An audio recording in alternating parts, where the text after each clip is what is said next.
Hey guys, this is my Tokyo Marui VSR 10 G-Spec, and I'm going to show you how I installed my Wolverine bolt.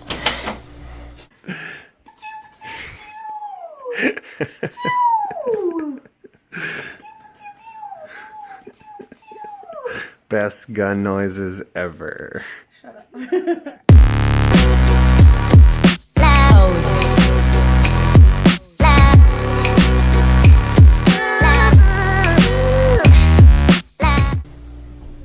Alright, so first things first, you need to disassemble your gun down to the trigger guard. You can take everything out of there because it is not needed. The only thing you need left in the trigger is the trigger itself. So take everything out just so you have room to route your wiring and place the connections. Connections need space to sit, so yeah, just rip everything out. And then to mount the switch, you'll mount it on the outside of the trigger box, and you want to allow your safety to work as normal. So what I did was there was like a T here right at the top, and I grinded it down. It was coming down like that. There was a little arm. I grinded it down so it'd sit flush, pushed up against that, and then slid it to where I got the trigger to engage the switch. Hopefully you can hear that. Then it comes with 2 screws and the drill bit, so just hold it to wherever you want it, wherever you would like it to fire, and then mark it with the drill bit, and then drill the holes, and then screw the screws right in there. I use Loctite as well. I use Loctite for pretty much everything I have. So boom, that's like the hardest part right there. Then your bolt assembly. This is the bolt itself. You want to slide it into the sleeve. You have to check your fitment for your type of gun. With mine, I can't use the original sleeve, so you have to switch it out for their sleeve. So what I like to do is get that popped out, just so you have it out of the way, and then slide her all the way in. I'm gonna line up the hole for the air fitting, just so it's centered, and then you want to slide your nozzle in and tighten her down.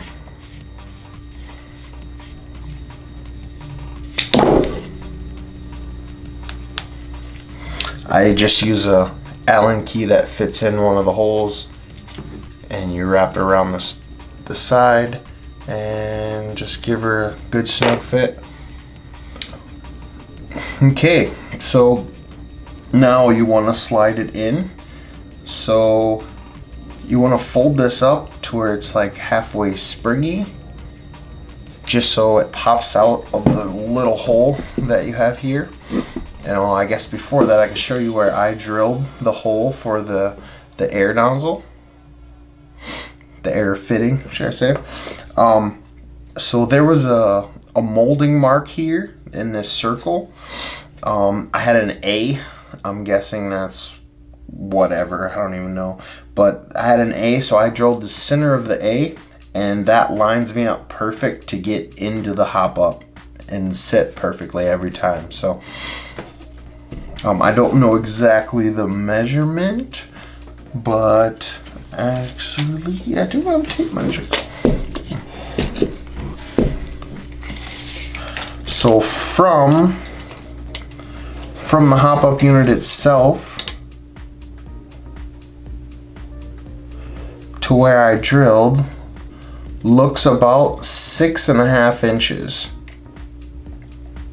So 6.5 inches from the back to it is where you should drill your hole. And it's a 1/4 inch drill bit.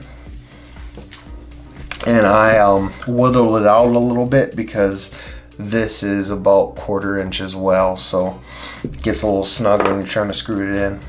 Alright, so we can slide this bad boy in.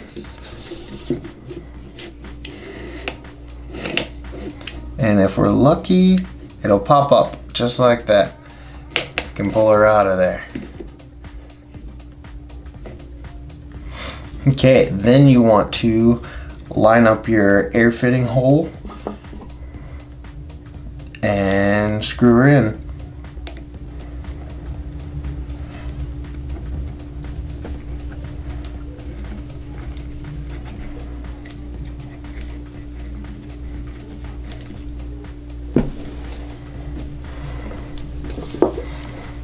Get that nice and tight. And there we go. Now you see there's no spring, it's just the tension of the gaskets. No spring to pull back, boom, all day, loading BBs, keeping on target. That's the coolest thing.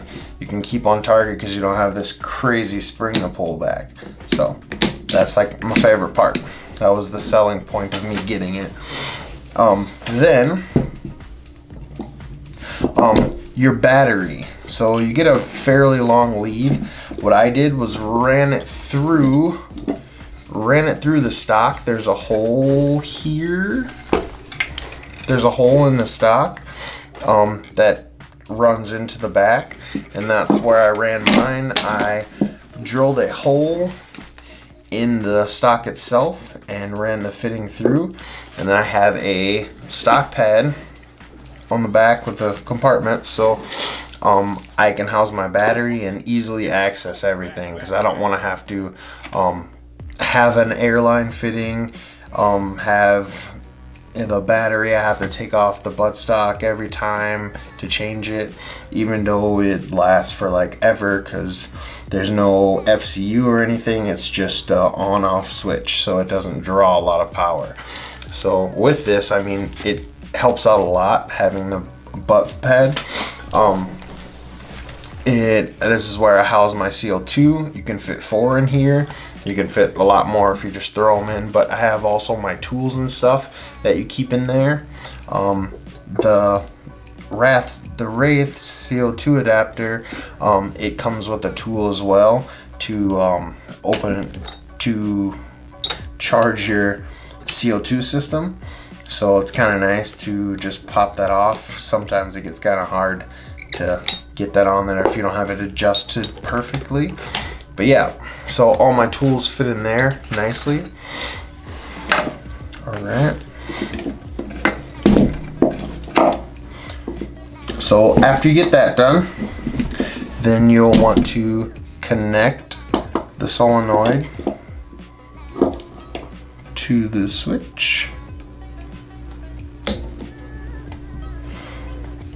And all this wiring and stuff will sit inside your switch or inside your trigger box. So, and then what I did was, for my airline fitting, I didn't want to have no hose sticking out, so that's why I got the CO2 adapter. So I just drilled a hole right in the side, and then it loops around into the regulator. Boom, done. Alright, so then you just screw your trigger unit back on, loading all the wires and stuff inside of it.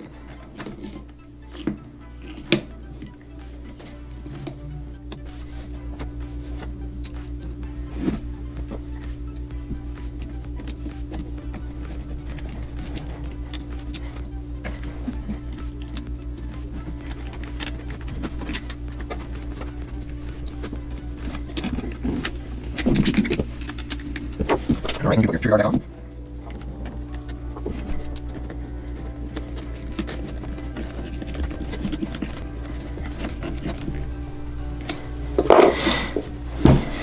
Alright. Then I fed my line through, got it where I wanted it, and then you can, wherever you want, you can put your airline through the stock, through the back, anywhere you'd like. This is just what I did. So slide her in.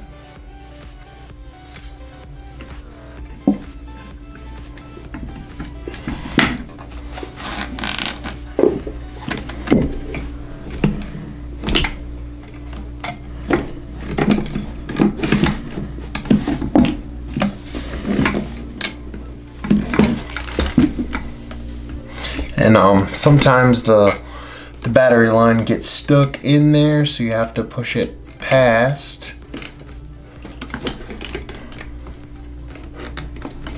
Push it past it. You can do it. There we go.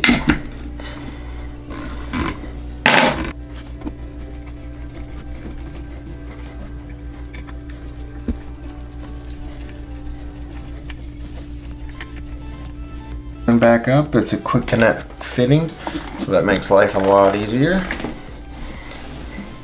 Finish reassembling.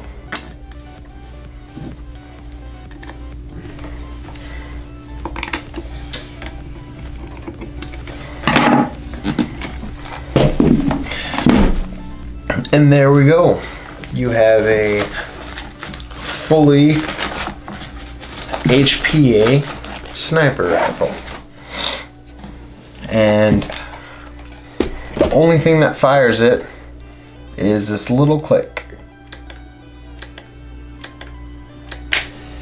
It's the coolest part. Bolt pull is nothing. Loads BB, boom, fire. It's so quiet. There's no spring hitting the piston, hitting the front to make that loud noise.